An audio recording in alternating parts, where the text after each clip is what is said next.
Beaucoup de musulmans qui pensent qu'ils iront au paradis iront en enfer. Le prophète sallallahu alayhi wa sallam l'a dit, pas moi. Il parlait de musulmans qui prient, de musulmans qui jeûnent, de gens qui s'appellent eux-mêmes croyants et s'attendent sincèrement à entrer au paradis et qui n'ont donc absolument aucune idée de ce qui les attend le jour du jugement. Et voici ce qui devrait nous faire réfléchir. Il a décrit des types de personnes spécifiques et non des catégories vagues. Des profils détaillés de personnes qui arriveront le jour du jugement avec une pleine confiance, pour découvrir ensuite que leurs actes ne signifiaient rien. Aujourd'hui, nous allons examiner 7 types de musulmans qui, selon les hadiths authentiques et le Coran, font fausse route, et la plupart d'entre eux n'en ont aucune idée. C'est peut-être la vidéo la plus importante que vous regarderez jamais, car l'un de ces 7 pourrait être vous. Type 1. Le musulman m'as-tu vu? Voici quelque chose qui va sincèrement vous choquer.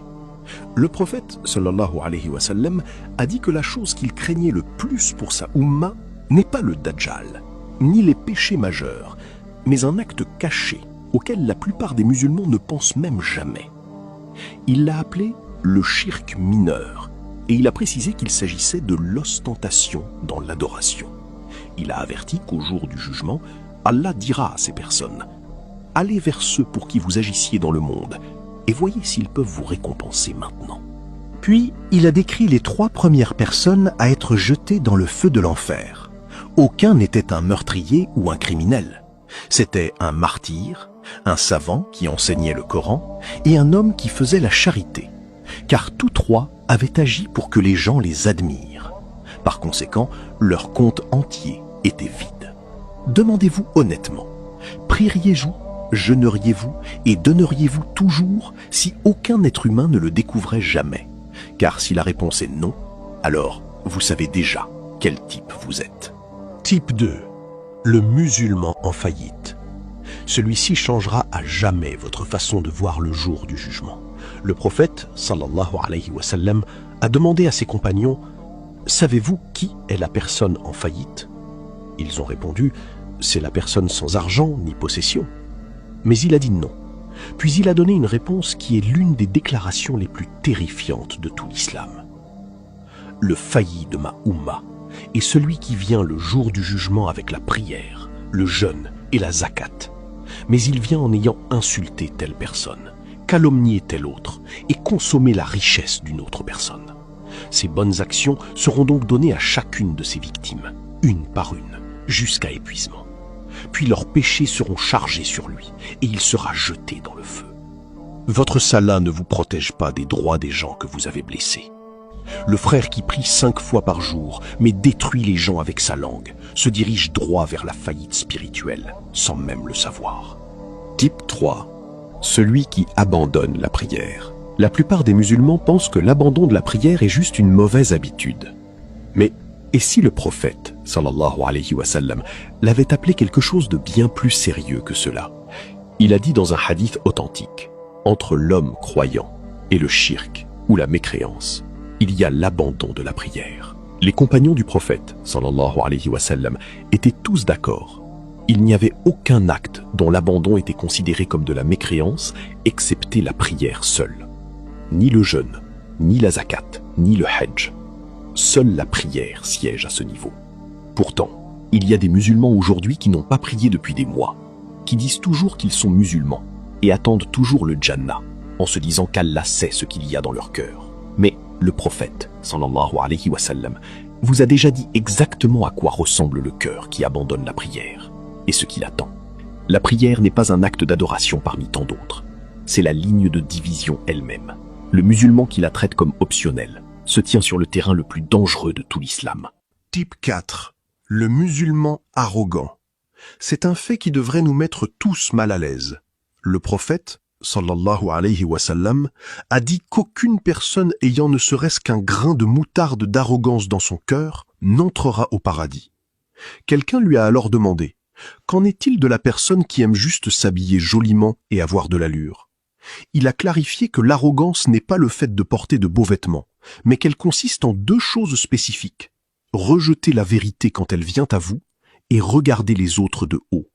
Le musulman pratiquant qui traite les nouveaux convertis ou les moins savants avec mépris a de l'arrogance. La personne qui pense que son groupe, son madhab ou son ethnicité la rend meilleure que les autres a de l'arrogance.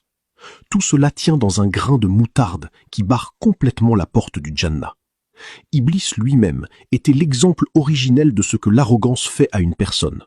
Il a adoré Allah pendant des milliers d'années et a tout perdu pour un seul moment où il s'est senti supérieur. Celui qui répète ce moment dans sa vie quotidienne suit des traces très dangereuses. Type 5. Le pécheur en secret. C'est le type dont personne ne parle, et c'est aussi le plus commun de toute cette liste. Le prophète sallallahu alayhi wa sallam a décrit des gens qui viendront le jour du jugement avec des bonnes actions comme les montagnes de Tihama.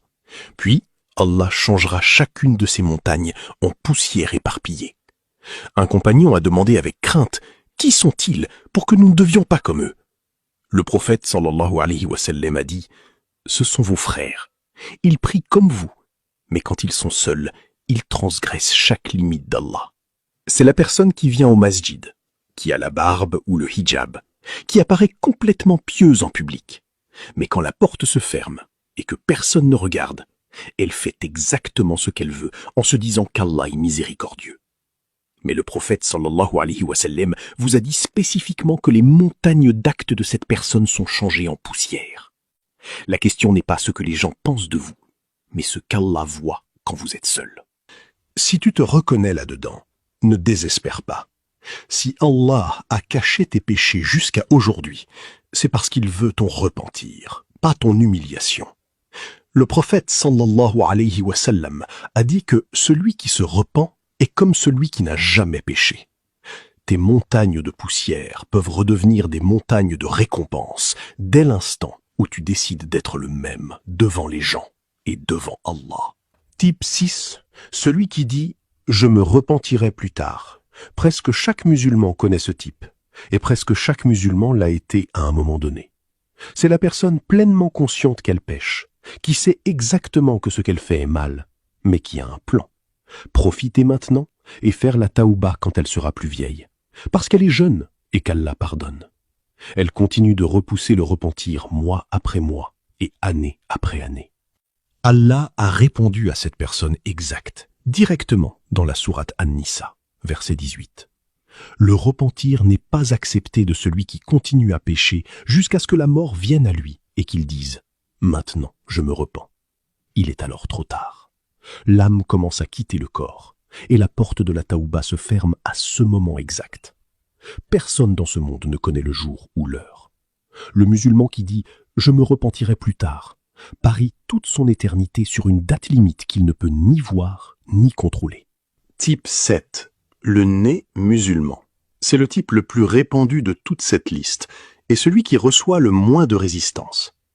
C'est le musulman né dans une famille musulmane qui a un nom musulman, fête l'Aïd, peut être jeune quelques jours pendant le Ramadan et croit sincèrement qu'être musulman par la naissance est son ticket pour le Jannah. Il ne s'est jamais sérieusement demandé si l'islam culturel et l'islam réel étaient la même chose. Le Coran a adressé cette supposition directement.